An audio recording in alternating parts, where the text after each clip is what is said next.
को मालूम होगा, यहाँ के पूरी एडमिनिस्ट्रेशन को पता है कि जो हमारी कॉन्स्टिट्यूशनल अमेंडमेंट जब हुई, 7th 4th कॉन्स्टिट्यूशनल अमेंडमेंट, ये इंप्लीमेंट पूरे हिंदुस्तान में जुलाई 1993 में लागू हो गई।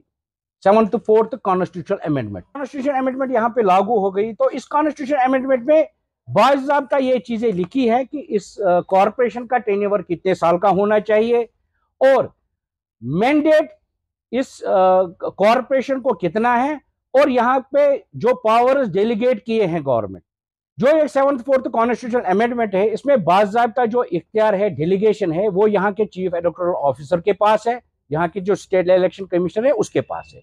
ये डिसीजन लेना, चाहे पंचायत के इलेक्शन हो, चाहे यूएलबीज के इलेक्शन हो या कॉरपोरेशन के इलेक्शन हो, ये mandate chief election commissioner of India का नहीं है। ये बाज़ाब्ता हमारे जो दोनों हाउसेज है, upper houses, lower houses, Rajya Sabha, Lok Sabha, उन्होंने ये पास करके इसको मैंडेटरी बनाया है कि जो इलेक्शन होंगे, इस सतह के इलेक्शन, वो यहाँ के चीफ इलेक्टोरल ऑफिसर करेंगे और स्टेट इलेक्शन कमीशन इसका फैसला लेगी। उसमें टेन्योर का लिखा है, टेन्योर 5 साल का होना चाहिए। उसमें बाज़ाब्ता ये लिखा है कि जो टेन्योर खत्म होने से पहले यहाँ पे mandatory 7th 4th constitutional amendment में है कि वो मैंडेटरी यहाँ पे इलेक्शन करवाए। अगर अफसोस से कहना पड़ रहा है कि जो कॉन्स्टिट्यूशन 1993 में बनाया गया, जो अमेंडमेंट 93 में हुई, जो पूरे मुल्क में लागू है, जिसका लाभ पूरा हिंदुस्तान उठाता है, बगैर कश्मीर के मुझे नहीं लगता है किसी जगह वायलेशन होगी कॉन्स्टिट्यूशन अमेंडमेंट की। आज हम देख रहे हैं कि हमारा टेन्योर कल से खत्म हो रहा है। गवर्नमेंट को मैंडेटरी कॉन्स्टिट्यूशन अमेंडमेंट में बताया गया है कि वो टर्म खत्म होने से पहले ही इलेक्शन का इनेकाद करे। हमने देखा इसकी वायलेशन हुई। हम आपके माध्यम से पूरे भारत के देशवासियों से और पूरी जो सियासतदान है, जो लोग मुल्क चला रहे हैं, उनसे अपील करते हैं आपकी वसादत से कि कॉन्स्टिट्यूशन को इस तरह से पामाल नहीं किया जाए। अगर आपने मैंडेटरी रखा है कि एक टर्म होने से, खत्म होने से पहले इलेक्शन करवाए, आपने क्यों नहीं किए?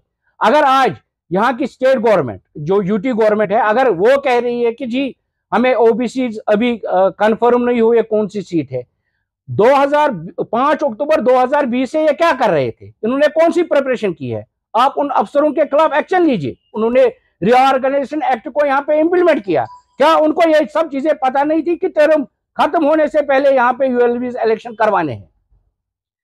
बाकी हम जो श्रीनगर की एडमिनिस्ट्रेशन है उनके शुक्रगुजार है कि उन्होंने भरपूर साथ दिया।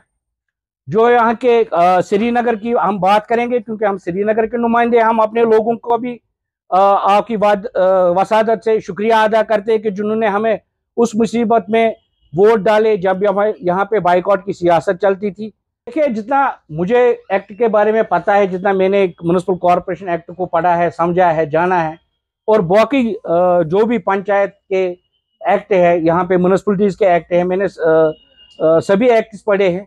ऐसा कोई प्रोविजन नहीं है कि एक कॉन्स्टिट्यूशनल पोस्ट है, ये बाय वर्च्यू ऑफ एक्ट होता है, बाय वर्च्यू ऑफ वोटिंग होती है। तो इसमें ऐसा कोई प्रोविजन नहीं है कि केयर टेकर मेयर को रखा जाए। ये मुझे नहीं लगता है कि हिंदुस्तान में, पूरे भारत में ये कहीं पे होगा। तो और ना यहाँ पे ये